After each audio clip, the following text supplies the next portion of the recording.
The Lord be with you. How busy are you? Even in a quarantined world, I still find myself busy. I read an article recently about how people in Japan are so busy that older people can now rent a family.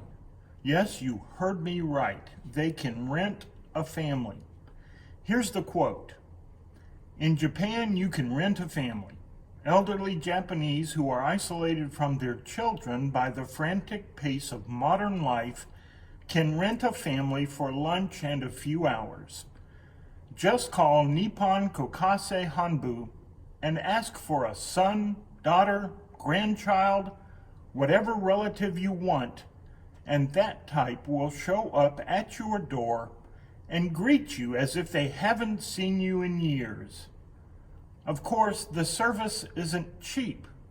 3 hours with your family costs $1,130 plus transportation. Satsuki Ohiwa founded the business in 1990 when, as a businesswoman, she was too busy to visit her mother. Company staff visited her instead, and Ohiwa deemed it a success. On a personal note, if I had sent church staff to visit my mother in my stead, she would have been furious. I'd be hearing about it for all eternity. Now back to the story.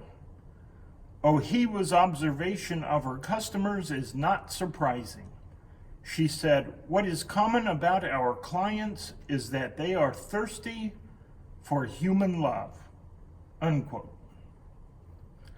I can't help but wonder what would happen in these United States if some unemployed person started offering such a rent-a-family business, or Families R Us. If COVID has taught us anything, it certainly has shown us that our relationships are a great treasure. Not being able to visit family has made us cherish them more. At least I hope it has. I haven't seen either of my sisters in over a year. Don't tell them I said this, but I actually miss them. COVID is teaching us to do new things. I never imagined in my wildest imaginings that I would be preaching to an essentially empty sanctuary, but also to people faithfully opening computer screens and phones and television apps. I attended a Zoom meeting this week. I was so glad to actually be talking with people and seeing their faces that I didn't want the meeting to end. When was the last time you wished a meeting could go longer than planned? Relationships are to be treasured. If we didn't know that before the pandemic, we certainly know it now. And how many of us had never heard of Zoom before this virus was unleashed? The church may never be the same again. I, for one, am okay with that. The church has always risen during challenging times. We have adapted and continued our mission to make disciples no matter what. We now have a new media system. Aldersgate has already broadcast worship services, ring and sing Christmas wishes from church families to each other, statements from our bishop, and advertised church ministries in ways and with technology we have never used before. We are still exploring ways to include the community in all we are doing. And when we return to be with each other face to face, we will continue to use media to build our relationship with the community. What will ministry from the heart of Aldersgate to our community look like in the future? Are you fearful?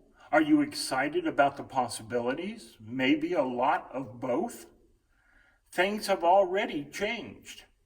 Whether that change is good or not really is up to us. Our language has already changed, at least mine has. The other day someone asked me how I was doing. Great, I just finished talking with my daughter, and that is always a good thing. As soon as those words were out of my mouth, I realized that I had not just finished talking with my daughter, I had just finished texting back and forth with my daughter. Nowadays, texting qualifies as a conversation, just as much as a Zoom or Skype gathering qualifies as visiting with others. I know I am far from alone in my longing to be back to shaking hands and hugging each other. The community around us is also longing for that day. You don't have to be a Christian to miss being with the people you love. So how about this?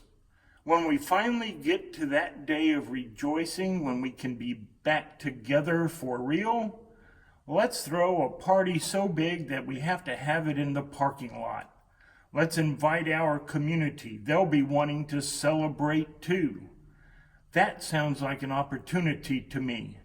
An opportunity to meet people we might not otherwise meet. And to get to know them, start a relationship, and maybe, just maybe, make a disciple of Jesus Christ for the transformation of the world.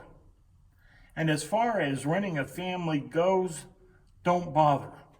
Just come to this church.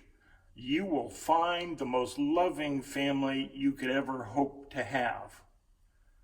Thanks for listening. It's been nice spending time with you. I can't believe I just said that. Things sure have changed. Amen.